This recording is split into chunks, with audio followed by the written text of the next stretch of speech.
अस्सलाम वालेकुम everyone, my name is Wajiha Kiran और आज जो है हम फ्रैक्शनल इक्वेशन जो है वो सॉल्व करने लगे हैं। ये एक इक्वेशन जो है वो मैंने लिख ली है। अब हम इसको सॉल्व करते हैं। क्वेश्चन है हमारे पास 2b + 5 divided by 7 is minus 4 divided by 5 is equal है 2b - 3 डिवाइडेड बाय 3। तो अब ये 2b + 5 है, इसको और ये एक b वाली वैल्यू है, इन दोनों को हम इकट्ठा कर लेते हैं। इस इक्वल के जो उस साइड हमारे पास राइट हैंड साइड पे ये वाली वैल्यू है, हम इसको लेफ़्ट हैंड साइड पे ले आते हैं। तो लेट्स स्टार्ट। ये हमारे पास है 2b + 5 डिवाइडेड बाय 7।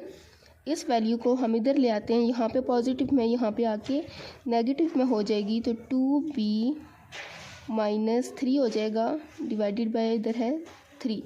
और ये वाली जो 4/5 है, इस वैल्यू को हम इसकी जगह ले जाते हैं, इज़ इक्वल माइनस में थी यहाँ पे और यहाँ पे आके प्लस में हो जाएगी 4 डिवाइडेड बाय 5।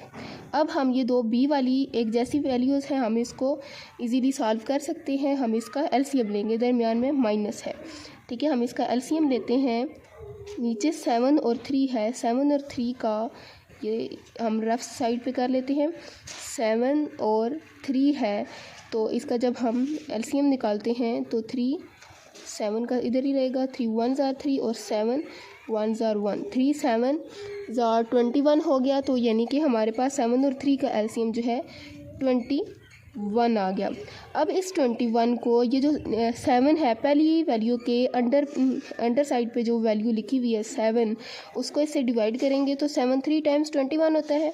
अब 3 को हम इधर ऊपर वाली ये जो वैल्यू है 2b + 5 से मल्टीप्लाई कर देंगे। इसी तरह नेक्स्ट को भी सॉल्व करेंगे, दरमियान में माइनस एज इट इज़ आएगा।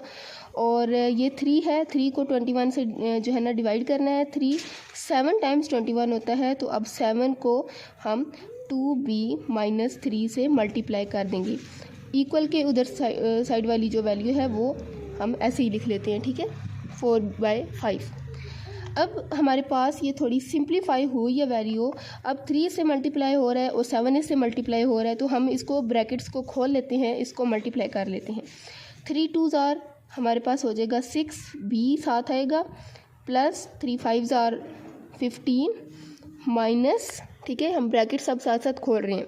7 2s are 14, 14 के साथ b है, माइनस माइनस, ये अब ये माइनस जो है ये भी इधर मल्टीप्लाई हो जाएगा, तो माइनस माइनस प्लस हो गया। और 7 3 टाइम्स 21 डिवाइडेड में हमारे पास क्या है 21 इज़ इक्वल टू 4/5।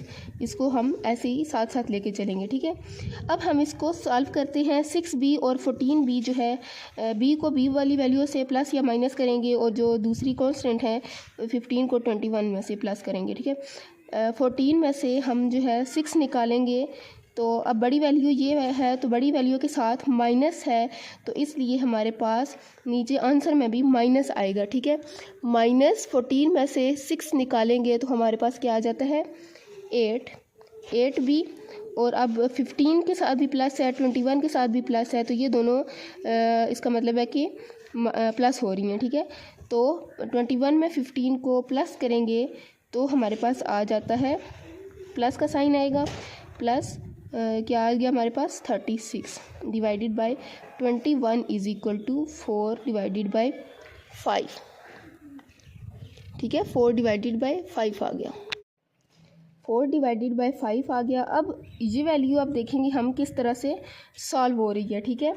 अब हमने ये इसको और इसको अब हम क्रॉस फैक्टराइजेशन जो है वो करेंगे, क्रॉस प्रोडक्ट, ये क्रॉस मल्टीप्लाई करेंगे। 21 को हम 4 से मल्टीप्लाई करेंगे और 5 को इस वाली वैल्यू से हम मल्टीप्लाई करेंगे, यानी कि ये होगी यूं सॉल्व होगी, ठीक है। ये क्रॉस प्रोडक्ट होगा यहाँ पे। अब क्या होगा, ये 5 जो है इधर ले आते हैं, 5 जो है इस वैल्यू से मल्टीप्लाई होगा, -8b + 36 है, और इक्वल के दूसरी साइड पे ये 21 और 4 जो है आपस में क्या हो जाएंगे मल्टीप्लाई, ठीक हो गया। आई होप कि समझ आ रही होगी आपको। अब इस ब्रैकेट को भी हम मज़ीद खोलेंगे। 5 8 टाइम्स हमारे पास आ जाएगा 40, तो साथ माइनस है, तो माइनस को हमने साथ साथ लेके चलना है। -40 और b भी है, फिर प्लस 36 को 5 के साथ जो है हम क्या करेंगे, मल्टीप्लाई करेंगे। हम ये मल्टीप्लाई कर लेते हैं। 36 × 5 = 180 आ गया हमारे पास, ठीक है। 180 = 21 को 4 से मल्टीप्लाई करते हैं तो ये हमारे पास आ गया 84 आ गया, ठीक हो गया। 84 आ गया इधर। अब हम b वाली वैल्यू को अलग कर लेते हैं और जो दूसरी दो हैं उनको इकट्ठा कर लेते हैं। तो -40b जो है उसको इधर ही रखते हैं और 84 इधर है और ये जो प्लस 180 है ये इधर ले आते हैं और जब यहाँ पे आएगा तो ये नेगेटिव में हो जाएगा। अब बड़ी वैल्यू के साथ माइनस है तो आंसर में भी हमारे पास क्या आएगा, इसके आंसर में माइनस आएगा। तो 180 में से हम 84 को निकालते हैं। 180 में से 84 को निकालें हमारे पास तो आ जाता है 96। लेकिन 96 के साथ क्या आएगा, माइनस आएगा, क्योंकि बड़ी वैल्यू के साथ हमारे पास माइनस था, ठीक है। और यहाँ पे -40b एज इट इज़ लिखेंगे। अब हमने अब हमारे पास आ गया। अब b को हम अलग कर लेते हैं और ये जो -40 है इसको, अब ये है जो वैल्यू है 40, ये b के साथ मल्टीप्लाई हो रहा है तो जब इक्वल के उस साइड पे हम इसको लेके जाएंगे तो ये क्या हो जाएगा, दूसरी वाली वैल्यू के साथ डिवाइड हो जाएगा। ये -96 है और वो जो 40 है वो यहाँ पे आके डिवाइड हो जाएगा। अब b है, क्योंकि अब हम इसको सिंप्लीफाई कर रहे हैं तो b की हम क्या करें, वैल्यू निकाल लेते हैं, ठीक है। ये हमारे पास b है। ये b को जब हम आगे सॉल्व करेंगे, अब माइनस माइनस यहाँ पे क्या हो गया, कैंसिल हो गया, ठीक है। अब कैंसिल हो गया। अब इसको हम क्रॉस भी कर सकते हैं, क्रॉस कटिंग भी कर सकते हैं और इसको डायरेक्ट हम डिवाइड भी कर सकते हैं। क्रॉस कटिंग कर लेते हैं।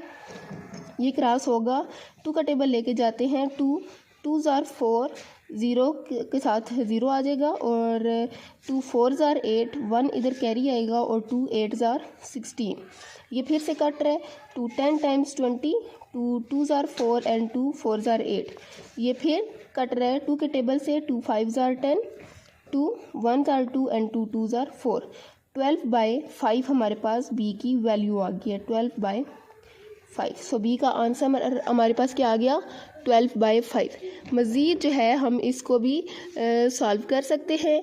12 को डिवाइड कर देते हैं यहाँ पे। ये हम यहाँ पे जो है वो 12 को डिवाइड करते हैं। 5 बाय रहेगा, 5 2 × 10 और ये 2। अब क्वोशंट और रिमाइंडर हमारे पास रह गया। अब हमने क्या करना है, इसको हम लिख लेते हैं। होल्ड में ये वैल्यू हमारे पास आंसर में आ गई तो b हमारे पास = है, ये आएगा, इस तरह लिखेंगे 2 होल 2/5। तो ये हमारे पास इसको आंसर ऐसे आएगा, b = 2 होल 2/5, ठीक है। ये हमारे पास b का आंसर आ गया, ठीक है। ये हमारे पास b का आंसर आ गया।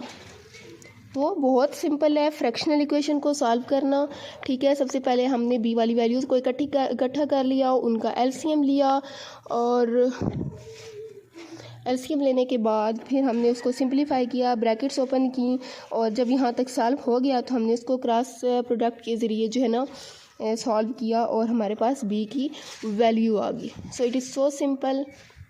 Thanks for watching. अल्लाह हाफिज़।